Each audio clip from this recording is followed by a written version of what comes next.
अभ्यासी YouTube channel में सभी मित्रों का स्वागत है। सभी वीडियो को मैंने दिन के हिसाब से बनाया है, तो आपको विनती है कि मेरी चैनल में प्लेलिस्ट में देखकर वीडियो को दिन के हिसाब से क्रम अनुसार ही देखें, तो ये विषय समझना आपके लिए आसान हो जाएगा। और चैनल को सब्सक्राइब और वीडियो को लाइक जरूर कर दे। चलिए तो विषय को आगे देखें।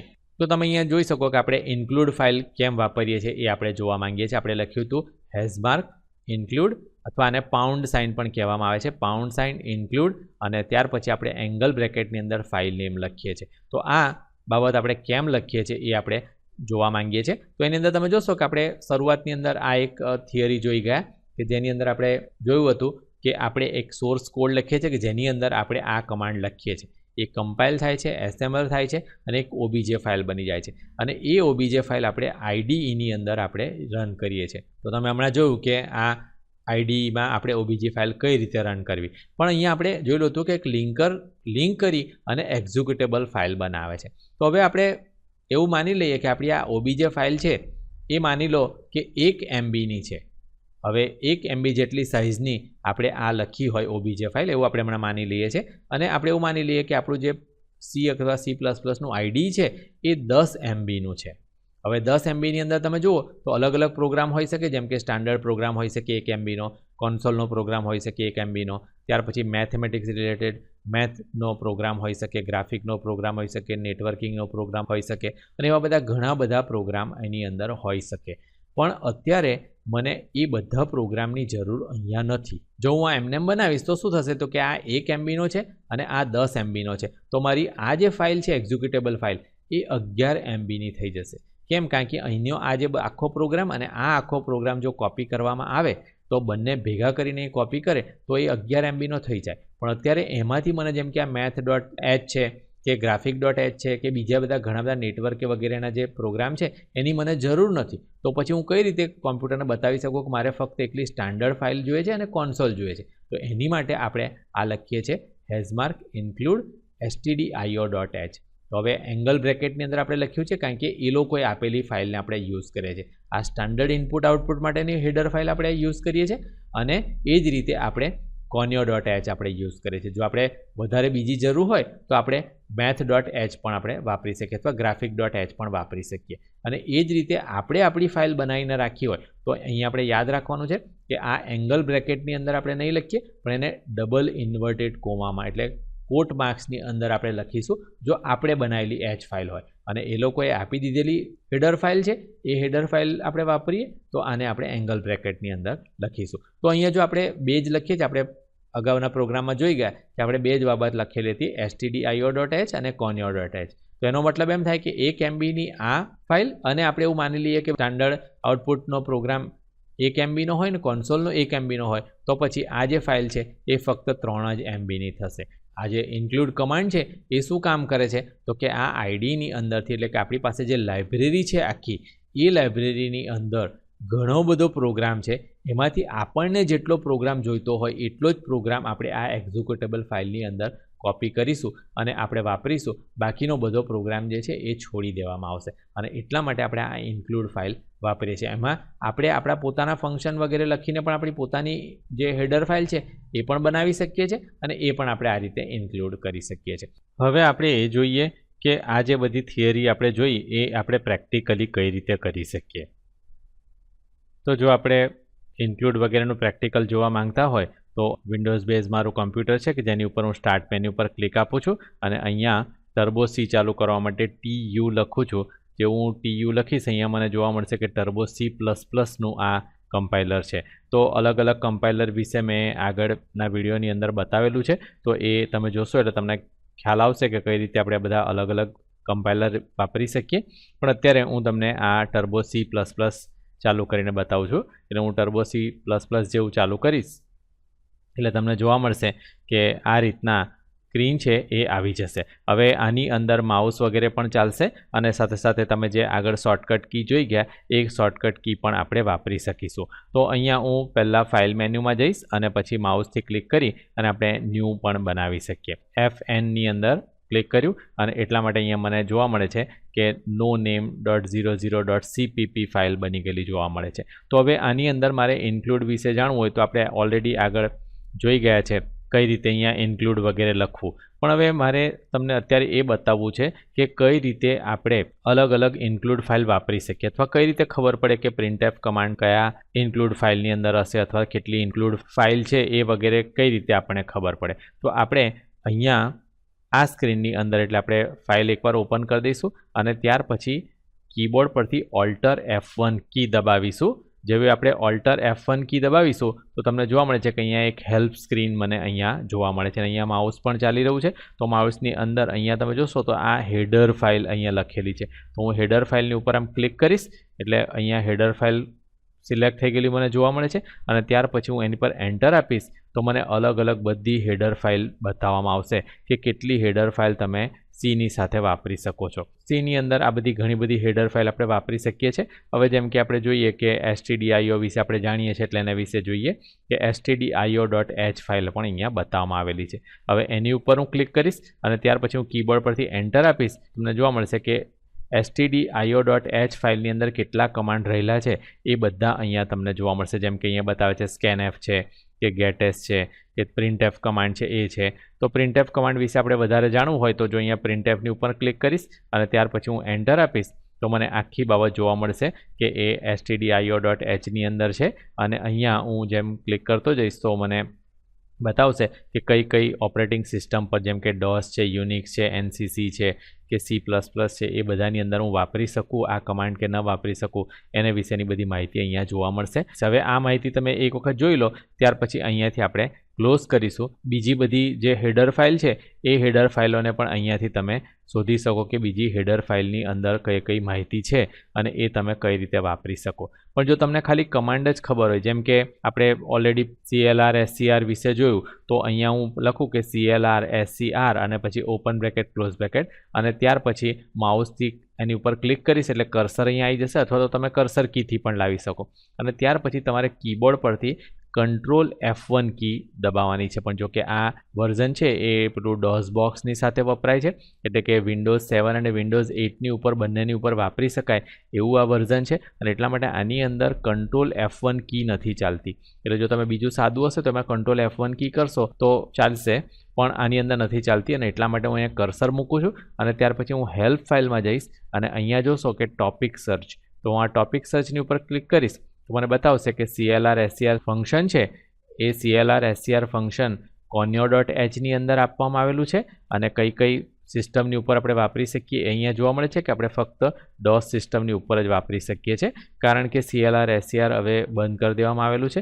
અને એના બદલે કયું આપણે વાપરી શકીએ એ આપણે પાછળથી હું બીજા વિડીયોની અંદર તમને બતાવીશ. પણ જેમ અહીંયા બતાવે છે કે એકલા DOSની અંદર આપણે વાપરી શકીએ યુનિક્સ કે પછી NCCની અંદર આપણે કે C++ માં આપણે વાપરી શકતા નથી. પણ આના વિશેની જો આપણે માહિતી જોવી હોય તો એનો આખો પ્રોગ્રામ એક્ઝામ્પલ પણ બતાવવામાં આવશે કે કઈ રીતે તમે વાપરી શકો. તો આ બધી માહિતી તમને જોવા મળી શકે એટલે કે કોઈ પણ એક જો તમને કમાન્ડ જ ખબર હોય તો એ કમાન્ડ તમે ડાયરેક્ટલી એની ઉપર Ctrl F1 ક્લિક કરીને પણ તમે જાણી શકો કે કઈ હેડર ફાઇલની અંદર છે. તો અહીંયાથી આને હું ક્લોઝ કરું છું. આપણે એક બીજું ફંક્શન છે પાવ ફંક્શન.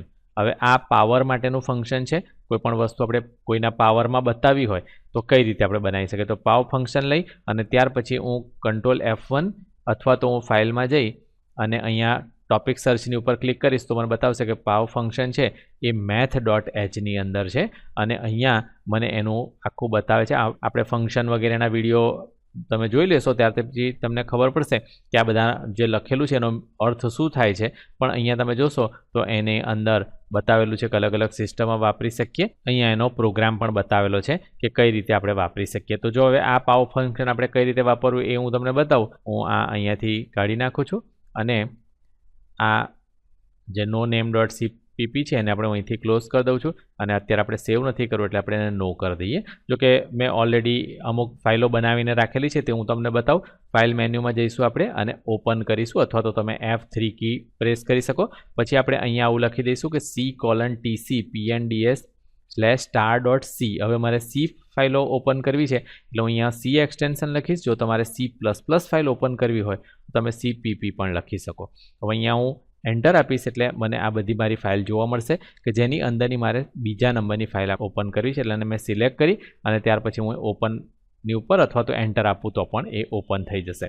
તો આ મને 2 નંબરની ફાઇલ ઓપન થઈ ગયેલી જોવા મળે છે અને હું કીબોર્ડ પરથી F5 કી કરીશ એટલે આ મને ફૂલ સ્ક્રીન થઈ ગયેલું જોવા મળશે. હવે ફૂલ સ્ક્રીનની અંદર તમે જોશો તો અહીંયા મેં એક અલગ લાઇબ્રેરી વાપરેલી છે અને એ છે math.h. તો મેં આ પ્રોગ્રામ એટલા માટે બનાવ્યો છે કે જેથી તમે સમજી શકો કે ફક્ત એકલું stdio કે conio.h જ નહીં પણ આપણે બીજી બધી લાઇબ્રેરી પણ વાપરી શકીએ. અને એ લાઇબ્રેરીમાં મેં તમને જેમ આગળ બતાવ્યું તમે દરેક લાઇબ્રેરીમાં જઈને જોઈ શકો કે એમાં કયા કયા ફંક્શન છે અને એ ફંક્શન શું કામ કરે છે અને તમારી જરૂરિયાત પ્રમાણે તમે અહીંયા વાપરી શકો. તો જેમ કે math.h ની અંદરનું એક ફંક્શન આપણે હમણાં જોઈ ગયા કે પાવરનું ફંક્શન. એટલે કે આપણે કોઈપણ રીતે આપણે એવું બતાવવું હોય તો જો આપણે આવું બતાવવું હોય કે 2⁸ એટલે કે 2ના પાવરની ઉપર આપણે 8 કરવા હોય તો આપણે કઈ રીતે કરી શકીએ. તો અહીંયા એક નાનો પ્રોગ્રામ મેં બનાવ્યો છે કે ફ્લોટની અંદર આપણે x અને y વેરિયેબલ લીધા છે.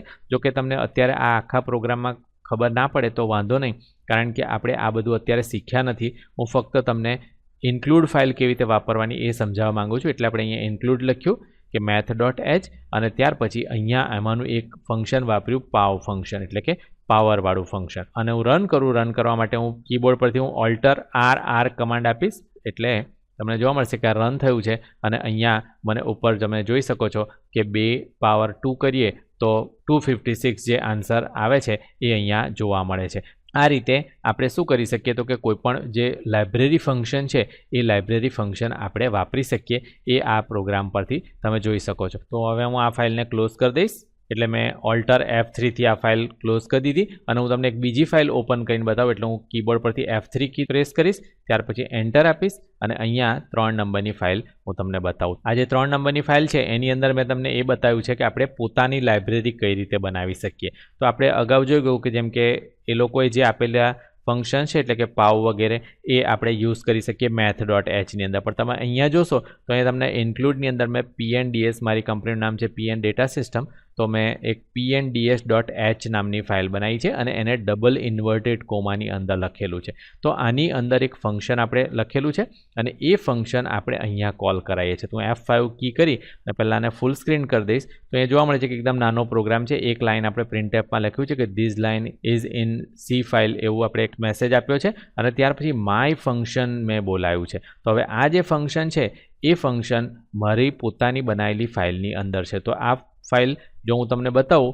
આને ચાલુ કરતાં પહેલાં તો હું ફાઇલની અંદર જાઉં અને અહીંયાથી આપણે ઓપનમાં જઈશું તો અહીંયા આપણે pnds ડિરેક્ટરીની અંદર star.c ફાઇલ નથી જોવી પણ આપણે TCની અંદર bin ફોલ્ડરની અંદર આપણે રાખેલું હોય છે. એટલે આપણે bin ફોલ્ડર ટાઈપ કરીશું અને ત્યાર star.h હું ટાઈપ કરીશ અને પછી હું એન્ટર આપીશ તો તમને જોવા મળશે કે એક ફાઇલ મેં સેવ કરીને રાખેલી છું. એને ઓપન કરીને તમને બતાવું તો એની પર હું એન્ટર આપીશ તો તમને જોવા મળશે કે આ pnds.h ફાઇલની અંદર મેં ફક્ત અત્યારે એક જ ફંક્શન લખેલું છે માય ફંક્શન. હવે આ ફંક્શન કેવી રીતે લખવાના શું કરવાનું એ બધું ફંક્શન વગેરેના ચેપ્ટર આગળ જોઈશું એટલે તમને બધી બાબતો ખબર પડશે કે આપણે કઈ રીતે લખી શકીએ. પણ અત્યારે હું તમને ફક્ત એટલું બતાવવા માંગુ છું કે તમે જે pnds3.c ફાઇલ તમે લખી રહ્યા છો એની સાથે તમે તમારી પોતાની હેડર ફાઇલ છે એ પણ બનાવીને તમે વાપરી શકો. તો આ રીતે આપણે એક હેડર ફાઇલ બનાવી કે જેની અંદર એક જ ફંક્શન છે જેનું નામ છે માય ફંક્શન અને એની અંદર અત્યારે ખાલી એ printf જ કરે છે કે આઈ can use function from my file એક વાક્ય જ ફક્ત એ પ્રિન્ટ કરે છે. તો આ ફાઇલ આપણે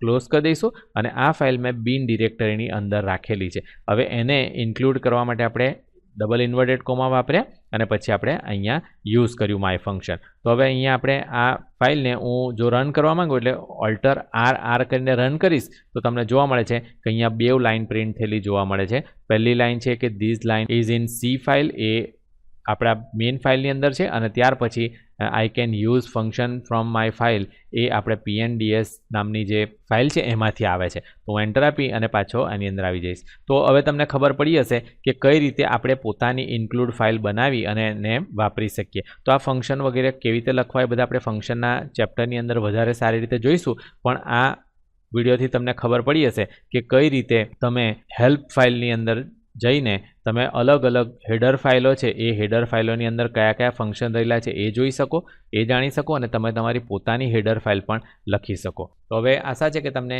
ઇન્ક્લુડ વિશે ખબર પડી ગઈ હશે અને પહેલો પ્રોગ્રામ કઈ રીતે લખવો એ પણ તમને ખબર પડી ગઈ હશે. તો હવે તમે આ સાથે જે PDF ફાઇલ આપવામાં આવી છે એની અંદરથી આ બધી બાબતો જે થિયરી મેં તમને બતાવી એ બધી પહેલાં તમારા નોટબુકમાં લખી લો અને ત્યાર પછી એની અંદર આ પ્રોગ્રામ પણ આપવામાં આવ્યો છે. તો એ પ્રોગ્રામને પણ તમે તમારી નોટબુકમાં લખી લો અને તમારા પાસે જે પણ આઈડી તમે વાપરતા હોય એ આઈડીને તમે ચાલુ કરો, અથવા તો આ જે CD છે એની સાથે પણ મેં તમને આઈડીનો એક પ્રોગ્રામ આપેલો છે. તો એ આઈડીનો પ્રોગ્રામ તમે ચાલુ કરી અને એ આઈડીની અંદર આ પ્રોગ્રામ આખો ટાઈપ કરો અને એને ટાઈપ કરી અને ત્યાર પછી રન કરવાની કોશિશ કરો.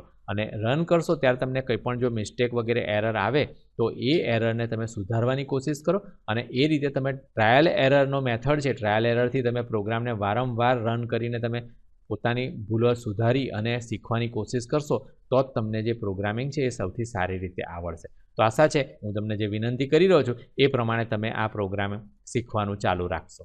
ये वीडियो देखने के लिए आभार। अगर आप कंप्यूटर के एकदम नए और एडवांस टॉपिक पर वीडियो देखना चाहते हैं तो ये वीडियो को लाइक करके चैनल को सब्सक्राइब कर लें। चैनल आगे बढ़ेगी तभी हम नए मुफ्त वीडियो अपलोड कर सकेंगे। आशा है कि आप लाइक, शेयर और सब्सक्राइब जरूर करेंगे। अगर आप ये वीडियो में इस्तेमाल होने वाली PDF फाइल व्हाट्सएप पर खरीदना चाहते हैं तो ये लिंक को देखें। वीडियो डिस्क्रिप्शन में भी ये लिंक दी है। धन्यवाद।